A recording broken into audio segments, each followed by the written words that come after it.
സിനിമയുടെ പേര് പോലെ തന്നെ നല്ലൊരു കിടിലൻ സംഭവമാണ് ഈ സംഭവം എന്ന് പറയുന്ന സിനിമ. ആക്ച്വലി നല്ല റെസ്പോൺസും വന്നതാണ്, നല്ല റിവ്യൂ വന്നതാണ്. പക്ഷെ പേഴ്സണൽ ഇഷ്യൂസ് കാര്യം എനിക്ക് തിയേറ്ററിൽ പോയി കാണാനൊന്നും പറ്റിയില്ല.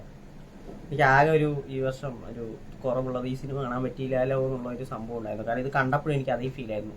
ഒരുപക്ഷെ ഭയങ്കര ഫ്രഷ് ആയിട്ട് ഞാൻ ആ പടത്തിലെ സമീപിച്ചതാണെങ്കിൽ, അല്ലെങ്കിൽ ഫ്രഷ് ആയിട്ട് പോയി കണ്ടതാണെങ്കിൽ കുറച്ചുകൂടെ കിടിലിന് എക്സ്പീരിയൻസ് തന്നെ എനിക്ക് കിട്ടിയിട്ടുണ്ട് തിയേറ്ററിലാണെങ്കിൽ. കാരണം ഗംഭീര സിനിമാറ്റോഗ്രഫി, സൗണ്ടിങ് ആണെങ്കിലും എല്ലാം, അതിന്റെ കൺസെപ്റ്റ് വൈസ് ആണെങ്കിലും മലയാളത്തിൽ അങ്ങനെ ട്രൈ ചെയ്യാത്ത ഒരു ടൈം ലൂപ്പ് കൺസെപ്റ്റ് ഭയങ്കര ഗംഭീരമായിട്ട് എടുത്തു വെച്ചിട്ടുണ്ട്.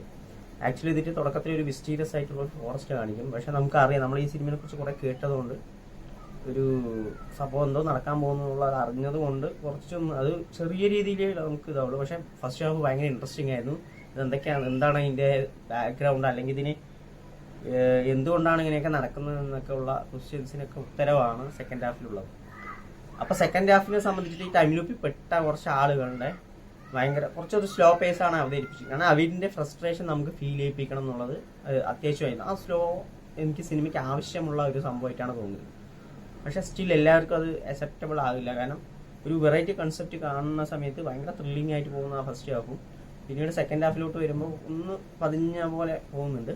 ബട്ട് ഇറ്റ്സ് ഓക്കെ ആണ്. പക്ഷെ ടൈം ലൂപ്പ് എന്ന രീതിയിലുള്ള കൺസെപ്റ്റ് ഭയങ്കര ഗംഭീരമായിട്ട് ഈ സിനിമയിൽ വർക്കൗട്ട് ചെയ്തിട്ടുണ്ട്. ഇതിന്റെ സംവിധായകൻ പുതിയതാണ്, ജിത്തു സതീശൻ മംഗലത്ത്, അങ്ങനെ ഒരു പുള്ളിയാണ്. വിനീത് കുമാർ, അക്സർ അലി, അങ്ങനെ അക്സർ നമ്മുടെ ആസിഫലിന്റെ അലി, ഇവരാണ് മെയിൻ റോൾ ചെയ്തിരിക്കുന്നത്. എല്ലാവരും നന്നായിരുന്നു, പെർഫോമൻസ് കിടിലായിരുന്നു, സിനിമാറ്റോഗ്രഫി ഉണ്ടായിരുന്നു. ആ കാർഡ് തന്നെ സൂപ്പറായിരുന്നു. അത് ആ സിനിമാറ്റോഗ്രഫിയിൽ ഗംഭീരമായിട്ട് ഈ കാർഡിനെ എടുത്തു കാണിച്ചിട്ടുണ്ട്. അപ്പം നിങ്ങൾ തീർച്ചയായിട്ടും എന്നെപ്പോലെ തിയേറ്ററിൽ നിന്ന് കാണാത്തവരാണെങ്കിൽ ഈ ജിയോ ഹോട്ട്സ്റ്റാറിലുണ്ട്, തീർച്ചയായും കാണുക. നല്ലൊരു സിനിമയാണ്.